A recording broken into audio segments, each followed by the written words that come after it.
Ahora continuamos con Modo Opinión, donde nace la información. 11:19 de la tarde, cambiando un poquito el tema, hoy se celebra la segunda vuelta electoral en Brasil. Hace 15 días o 3 semanas aproximadamente, 3 semanas. Se dio la primera vuelta en la cual el candidato que sacó la mayor cantidad de votos,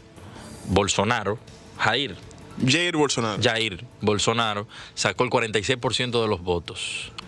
El candidato de nuestro querido Lula se quedó muy corto, con apenas un 26%. Fernando Haddad. Pero lo importante que hay que señalar, o que hay que seguir señalando, aunque quizás hoy ya sea muy tarde, es que Bolsonaro no es la persona más idónea para gobernar nada. Nada. O sea, da miedo lo que está sucediendo en el mundo y lo que pudiera suceder a partir de hoy en Brasil. A mí me preocupa mucho la situación en Latinoamérica, porque si bien es cierto que las democracias han tenido un repudio tajante al tema corrupción, yo entiendo que esa polarización del voto puede llevar a grandes confusiones dentro del electorado, puede conducirlos a errores en cuanto a sus elecciones. Y es el caso que usted bien menciona el día de hoy en Brasil. En el Brasil tenemos 2 candidatos. Tenemos por un lado a Jair Bolsonaro, un ultraderechista, xenófobo, homófobo, racista, fascista.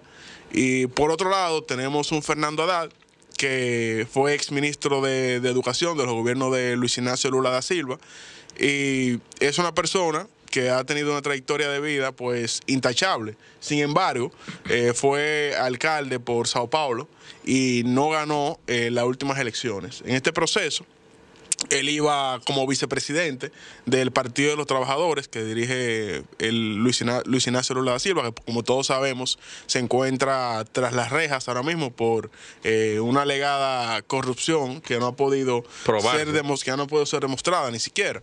Pero el juez Sergio Moros pues se ha encargado de mantener ha logrado la permanencia de Lula tras las rejas. En las últimas elecciones, que fueron, como mencioné, hace 3 semanas, hubo una marcada tendencia, una marcada diferencia entre estos 2 primeros candidatos, y en el día de hoy van a una segunda vuelta electoral, donde lamentablemente Bolsonaro lleva una ventaja de más de 6 o 7 puntos, que para un electorado de 147 millones de personas, estamos hablando de una diferencia de 19, de la cantidad de votantes total de la República Dominicana. Esa es la diferencia entre ellos dos, sí.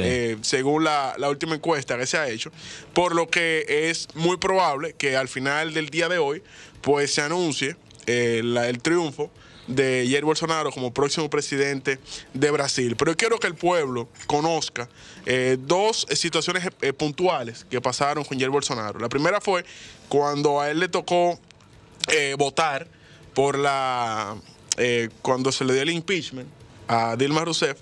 En el año 2016, él dijo que lo hacía en nombre del coronel Carlos Brilhante.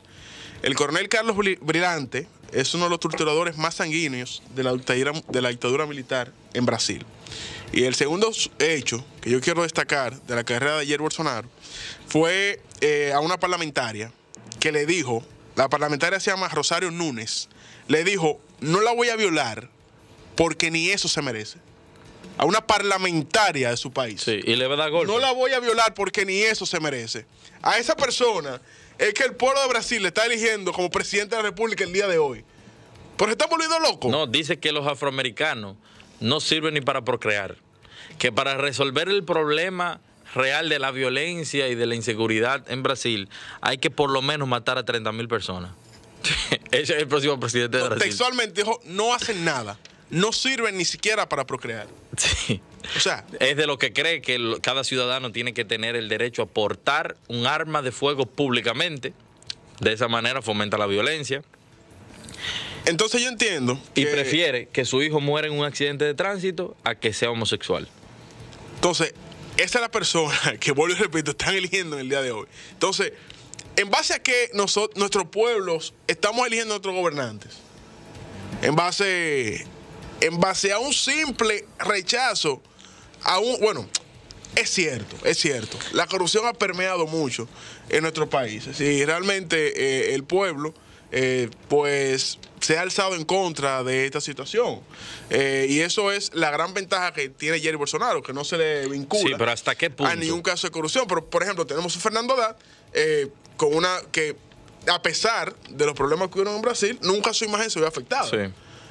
Bueno, Fue ministro de ciertamente, Educación, ¿no? Fue ministro de Educación. No es una persona tan popular, es una realidad, porque, como bien dije, Él iba a ser hasta vice. perdió la candidatura a la alcaldía de Sao Paulo en el último proceso, que la ganó un político, bueno, un empresario, ni siquiera es político, sin experiencia, pero que era anti-Lula. Sí. Y solamente por eso ganó la alcaldía de Sao Paulo. Es un cambio de régimen total. Las personas, y es lo que yo digo, oye, ¿hasta qué punto?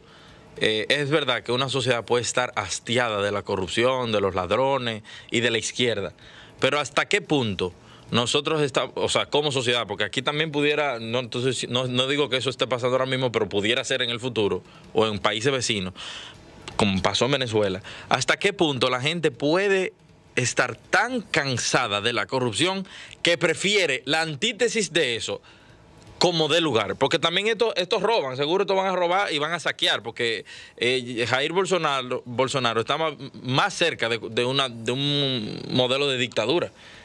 Yo no me sorprendería si él elimina el Congreso, que lo ha expresado públicamente, que dice que eso es infuncional. Entonces estamos hablando de que y el Tribunal Superior de Justicia. Y tú me dices a mí que en los regímenes dictatoriales no se roba. Se roba, se expropia. Maduro es un ejemplo, señores, de todo lo que, de cómo se manejan regímenes de derecha o de izquierda, pero que son dictatoriales. O sea, ¿hasta qué punto nosotros estamos dispuestos a no enfrentar las situaciones de la manera institucional, a través de la justicia, de llevar casos y de condenar a personas a las cárceles, y preferir que nos gobiernen presidentes que no quieren saber de minorías, que quieren pisotear, que están dispuestos a utilizar la violencia para alcanzar el poder y para mantener el poder? Entonces, para mí es sorprendente eso. No, y eso llama una reflexión interesante y preocupante. Porque lo que estamos viendo es que entonces un político que se prepara, porque estas elecciones son antipolíticos. Sí, sí. Un político que se prepara decentemente, una persona que ha llevado una trayectoria intachable, una persona con experiencia de Estado, una persona que ha estado en las principales posiciones de gobierno, de poder, que tiene un plan de trabajo, es una realidad. Fernando Haddad fue un candidato que entró con días antes. Es que él iba a ser vicepresidente. Eso, exacto, es su candidato vicepresidencial. Tiene detrás una figura que le da luz y le da sombra. Le da luz porque lamentablemente Fernando Haddad no tuviera el posicionamiento que tuviera el día de hoy si no fuera con el respaldo de Lula, pero también le toca cargar con los casos que se ha visto involucrado, que se ha intentado involucrar al expresidente Luis Ignacio Lula da Silva. Manuel, pero hay algo increíble que debe llamar mucho la atención, y es la división social que se ha presentado en Brasil en estos momentos. Estamos hablando de que se ha roto el mito de que los presidentes populistas, dígase, esa gente que vive hablando cualquier tipo de cosa para calar en el electorado, los votantes de Bolsonaro es la clase media, las personas estudiadas, los ricos, los millonarios. Entonces tenemos la sociedad dividida. El PT, que representa a Haddad, los pobres y los humildes, que es una gran parte del país. Y el otro por ciento, la otra sociedad, la sociedad que dicen que han trabajado más, los empresarios, muchos que se habían beneficiado de los gobiernos del PT, porque no nada más los pobres que se beneficiaban del gobierno, de los gobiernos de Lula y de la misma Dilma. Entonces tenemos una sociedad dividida. Bolsonaro dice que no es que él va a ganar, es que si no le dan los resultados que él dice, o sea, que lo sacan victorioso, no reconoce la pérdida, y que él va a ser presidente como quiera. Entonces imagínense una persona que fue ex capitán, que con su discurso populista ha generado calar a los mismos militares y a la policía, que apoya el uso de la violencia, el uso de las armas de fuego públicas. O sea, ¿qué estamos sucediendo? Es una olla de presión en Brasil. Independientemente de que Jair Bolsonaro gane, va a haber una crisis muy grande en el Brasil. Porque un gran porcentaje de las personas, superando el 45%, no quieren a ese señor, que dice que va a eliminar los subsidios estatales, que va a eliminar las ayudas, que va a tratar de eliminar y erradicar muchos programas sociales que han ayudado a que la sociedad brasileña esté donde está en el lugar, en el momento que se encuentra hoy, donde tanta gente ha salido de la pobreza. Es increíble lo que estamos viendo. Vamos a una pausa y continuamos.